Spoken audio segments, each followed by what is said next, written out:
વાવ થરાદમાં લખીરામ પરમારનો જે શંકાસ્પદ હાલતમાં મૃતદેહ મળી આવ્યો હતો, આ આખી બાબતને લઈને હવે વિવાદ વકરી રહ્યો છે અને સતત બીજા દિવસે સમાજના લોકો કલેક્ટર કચેરીએ ધરણા ઉપર બેઠા હતા. શું છે સમગ્ર મામલો, એની વિગતે ચર્ચા કરીશું. નમસ્કાર, હું છું ઉજ્જવલ અને આપ જોઈ રહ્યા છો નિર્ભય ન્યૂઝ. વાવ થરાદમાંથી એક બાબત સામે આવી કે જ્યાં હવે દલિત સમાજ ન્યાયની માંગણી સાથે મેદાને છે. તેમના દ્વારા સતત વિરોધ પણ કરવામાં આવી રહ્યો છે, પરંતુ ફરી એકવાર સવાલો એ જ ઊભા થઈ રહ્યા છે કે સમાજ મેદાને આવે ત્યારબાદ માંગણીઓ કરવામાં આવે ને શું પછી જ ન્યાય મળશે? આખી ઘટના કંઈક એવી હતી કે લખીરામ પરમારની હત્યા કરવામાં આવી કે પછી એમણે આત્મહત્યા કરી, એ એક સૌથી મોટો સવાલ છે ને આખી બાબતને લઈને સૌ પ્રથમ તો પોલીસ સ્ટેશનમાં જ્યારે ફરિયાદ નોંધાવવામાં આવી ત્યારે પોલીસે ફરિયાદ ન લીધી. ત્યારબાદ પરિવાર દ્વારા અહીંયા સતત એવું કહેવામાં આવી રહ્યું છે કે આ આખી ઘટનામાં હત્યા કરવામાં આવી છે, પરંતુ પોલીસે આત્મહત્યાનો ગુનો નોંધ્યો છે અને હવે આખા કેસ કહેવામાં આવી રહ્યું છે એ પણ સાંભળી લઈએ. કલેક્ટર સાહેબે સમય પણ આપ્યો ને ઘણી બધી આપણે ચર્ચા થઈ. ભૂતકાળના જે કેસો બન્યા છે એ બાબતે પણ ચર્ચા કરી. એમને જે કેસોની અમુક વાતો કરી એ પણ અમે સાંભળ્યો. અમે એમને જે ભૂતકાળના બનાવો છે એ પણ એમની સામે વાત મૂકી કે ભાઈ અમરેલીની અંદર એક જમીન મંડળીનો કેસ હતો, જેમાં સામસામે બે ફરિયાદ થઈ. અનુસૂચિત જાતિ પર લૂંટની ફરિયાદ થઈ અને અનુસૂચિત જાતિ સમાજના જે એમને વાગ્યું હતું એમાં 307 દાખલ થઈ. તો 10 જ દિવસની અંદર ત્યાંના એસપીએ બંને કલમ સમરી ભરી કાઢી નાખી. 307 બી નીકળી ગઈ અને લૂંટની કલમ પણ નીકળી ગઈ. બીજું કે સુરતની અંદર જે પાયલ ગોટીનો બનાવ હતો એમાં આ બધા રેલી કાઢીને એમનું રિકન્સ્ટ્રક્શન થયું. એમાં પણ પોલીસે સામેથી કોર્ટમાં એવું રજૂ કર્યું કે ભાઈ આ ગુનો બનતો જ નથી, અમારી ભૂલ થાય છે. પોલીસે એવું રજૂ કર્યું. બીજું કે થાનગઢની અંદર જે 3 યુવાનોને ગોળી મારી હતી એની તપાસ પણ નથી થઈ અને એનો સમરી રિપોર્ટ ભરી દીધો છે. તો અમારા કેસમાં તમે ચાર્જશીટ રજૂ કરી છે લખીરામભાઈમાં, 2 મહિના થઈ ગયા છે. તમે જે તપાસ કરી છે એમાં 302 કેમ ના ઉમેરાય? 302 ઉમેરી શકો છો તમે. તમે આટલા બધા કેસમાં જો સમરી ભરતા હો ને, અમે આટલા બધા કેસ આજે ઘણા બધા કેસો જે બનાવ છે જેમાં 5 દલિતોના મર્ડર થયા છે, 10 ના મર્ડર થયા છે, એમાં અમે કેસ હારી ગયા છે. તમે બધાને નિર્દોષ છોડ્યા છે. તો આમાં પણ એવું જ કરશો, અમને પણ એવું લાગે છે અને કરવાના છે. પણ તમે ગમે તેમ કરીને 302 ની કલમ આમાં ઉમેરી આપો. તમારે સમરી ભરી હોય તો જે કરવું હોય અને જે કરવું હોય તમારે, પણ અમને 302 ની કલમ જે અમારી માંગણી છે ને ઉમેરી આપો. એમનું કહેવાનું એવું છે કે શરૂઆતથી જ અમે ગામના જેટલા આગેવાન જોઈએ, જેમ કે આ ભાઈ જે બી છે, બધા શરૂઆતથી જ તપાસની અમારી જોડે જ હતા. બધાને શરૂઆતથી જ ખબર છે શું તપાસ થઈને. અમે એસપી સાહેબનું એવું કહેવું છે કે અમે વ્યવસ્થિત જ તપાસ કરી છે, આમાં કંઈ ખામી છે નહીં. અને અત્યારે અમારી ઉપર એવો આક્ષેપ આવે છે કે અમે બરાબર તપાસ કરી નથી.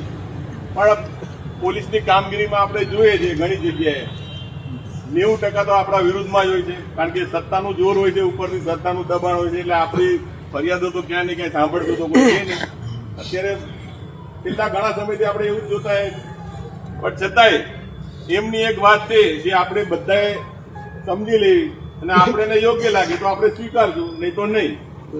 આપણે જે એમને અત્યારે તપાસ અધિકારી છે બદલવાની વાત બરાબર, એ આજે ને આજે આપણે નક્કી કરી નાખો કે ભાઈ કોને તપાસ આપણે સોંપવા જેવી છે, જે આપણે સમાજ સાથે મળીને નક્કી કરીએ. બીજું કે એ આયો અધિકારી કાલે ને કાલે કોર્ટની અંદર પિટિશન દાખલ કરશે સ્ટેશનમાં, અને કાલે ને કાલે આયો કહેશે કે ભાઈ આમાં 302 ની કલમ જજ સાહેબ કે એટલે ઉમેરી દઈએ, તો કાલે ને કાલે અમે ઉમેરી દઈએ. એમની વાત આવી છે.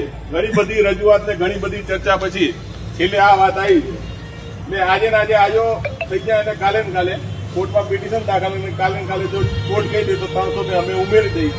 અમે એવું કીધું કે અમે રજૂઆત કરી છે, અમે બેસીએ છીએ. કાલ 302 ઉમેરી જતી હોય તો અમે પરમ દિવસ બાદ હશું. બરાબર ને? ક્યાં વાત છે? હવે આપણે આયોની જે પણ તમે આપણે બધા નક્કી કરો કયા આયોને આપણે, ભલે બીજા જિલ્લાના હોય, એમને કીધું કોઈ પણ જિલ્લાના હોય તમે કહેશો એને અમે આયો તરીકે આ તપાસ સોંપી દઈશું. કાલે અમે પિટિશન દાખલ કરાવી. એટલે હવે આપણે આ વાત છે ને આ વાત ઉપર આગળ ચાલુ હોય તો બી ચાલે અને ના ચાલુ હોય તો આપણે જેમ બેસ્યા રહીએ. બરાબર. અને આપણે જે ચંદ્રશેખર ભાઈની વાત કરી 21 તારીખે ત્યાં છે, પછી આપણે અહીંયા બોલાવીએ આ બધા મુદ્દા છે આપણી પાસે. બરાબર? જય ભીમ.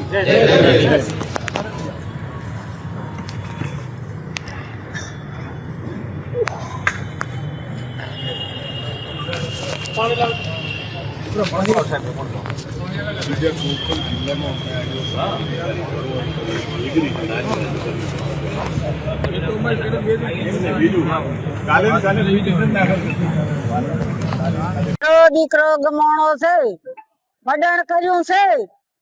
કોઈ આ સરકારનો ન્યાય નથી. સરકાર કોઈ અમારું દલિતોનું અફરતું નથી. અમે દલિત આ 3 દિશા આમ ચોડી વાણે બેઠા હતા. કોઈ અમારો ન્યાય લેતું નથી. આ સરકાર કોઈ અમારું નિદાન લેતું નથી. નિદાન આવે એટલે ઘડી અમે બેસવાના છો. આમ કોઈ અમારું નિદાન લેતું નથી. કોઈ અમારી રાડો ફરતું નથી. આ સરકાર અમારું કોઈ માનતું નથી. અમારો ન્યાય લેશે એટલી ઘડી અમે બેસવાના છો. ડેલિકેશન મળવા આવ્યું તો એવું ના કહી શકાય, પણ એ એક રણનીતિના ભાગરૂપે આવ્યા હતા કે જે લોકો ધરણા ઉપર બેઠા છે એ લોકોને આપણે આગેવાનોને સાઈડમાં લઈ જઈએ. એક આગેવાનને પેલું કહીએ એટલે પેલો આગેવાન અહીંયા વાત કરે, એમાં કોઈ વિખવાદ થાય, એમાં અંદર આગેવાનો ઝઘડે અને અહીંયા આગેવાનો જતા રહે અને આ ધરણા પૂરા થઈ જાય. આવી રણનીતિ જે વસ્તુ થતી હતી એ અમે જોતા હતા. અમે જોઈને બેઠા હતા કે ભાઈ આપણે સાંભળવાનું છે. અમારી માગણી હતી, અમે એમને માગણી કીધી. એના પછી એમને તરત જ એવું થયું કે ભાઈ આ માગણી તો અમે નહીં સ્વીકારીએ. તો કીધું કે તમે શું કરશો? તો કે અમે છે ને તમે જતા રહો, પછી તમને સાંભળીએ. 10 જણા રહો ને બીજા જતા રહો. એટલે અમે કીધું અમે 2 દિવસથી બેઠા છીએ, કલેક્ટર સાહેબને અહીંયા નીચે આવવાનો ટાઈમ નથી. અમે આટલા 1000ની સંખ્યા, 1000-2000ની સંખ્યામાં રોજ બેસીએ છીએ, છતાં પણ કલેક્ટર સાહેબનું મનમાં એવું નથી થતું, દયા નથી આવતી. અને એટલો તો કલેક્ટર સાહેબને ખરેખર એટલો ઘમંડ છે ને, આ મીડિયાના માધ્યમથી મને કહેતા દુઃખ લાગે, કારણ કે આપણે કોઈ માનવીને આવું કહેતા શરમ આવે, પણ આ કલેક્ટર સાહેબને એટલો ઘમંડ છે ને, કોઈ માનવતા જેવું છે જ નહીં આ કલેક્ટર સાહેબમાં. આ કલેક્ટર સાહેબે એટલી હદે કલેક્ટર સાહેબે અમને આમ ગુલામીનો અહેસાસ કરાવે છે કલેક્ટર સાહેબ કે 2 દિવસથી દલિત સમાજ બેઠો છે. અનુસૂચિત જાતિને લોકો આવું કહેતા હોય છે અને 2 દિવસથી બેઠા છે, છતાં પણ અનુસૂચિત જાતિના વ્યક્તિઓ તરીકે અમને સાંભળવા માટે કલેક્ટર સાહેબ આવતા નથી. એટલે અમે અત્યારે પણ અમે અમને જે વાત કરે છે એ સાથે અમે એગ્રી છીએ, પણ અમે એમના સાથે એગ્રી છીએ, પણ અમારી સાથે એ એગ્રી નથી. એટલે અમે આ ધરણા અથાવત રહેશે. અત્યારે અમારો આ રાત્રિ રોકાઈ જશે. આ વિવાદ હવે દિવસે ને દિવસે વકરી રહ્યો છે અને અહીંયા સીધી જ વાત એવી કરવામાં આવી રહી છે કે આ આંદોલન ત્યાં સુધી પૂર્ણ નહીં થાય જ્યાં સુધી જે લખીરામ પરમાર છે એમને ન્યાય નહીં મળે. અને જો ન્યાય નહીં મળે અને સરકાર દ્વારા સાંભળવામાં નહીં આવે તો પછી આગામી સમયમાં તમામ બાબતોને લઈને 2027ની ચૂંટણીમાં ભાજપને ભારે પડશે એવી વાત પણ કરવામાં આવી રહી છે. ખાસ કરીને જો ચર્ચા કરવા જઈએ તો અહીંયા ફરી એકવાર પોલીસની કાર્યવાહીની સામે સવાલો ઊભા થઈ રહ્યા છે, કારણ કે જે રીતે ફરિયાદ કરવામાં આવી પોલીસે એ રીતે ફરિયાદ જ નથી નોંધી અને અહીંયા આખી વાત હવે જે હત્યાની વાત હતી એ આત્મહત્યામાં ફેરવાઈ ગઈ. આ સમગ્ર બાબતે હવે એ પણ જોવાનું રહેશે કે આ ધરણા પ્રદર્શન કેટલા દિવસો સુધી ચાલુ રહે છે અને આ સમગ્ર બાબતે પોલીસ દ્વારા ક્યારે કોઈ ખુલાસો કરવામાં આવે છે કે નહીં. તમારો શું અભિપ્રાય છે એ અમને કમેન્ટ કરી જરૂર જણાવશો ને અમારી ચેનલ નિર્ભય ન્યૂઝને લાઇક, શેર, સબસ્ક્રાઇબ કરવાનું ભૂલશો નહીં.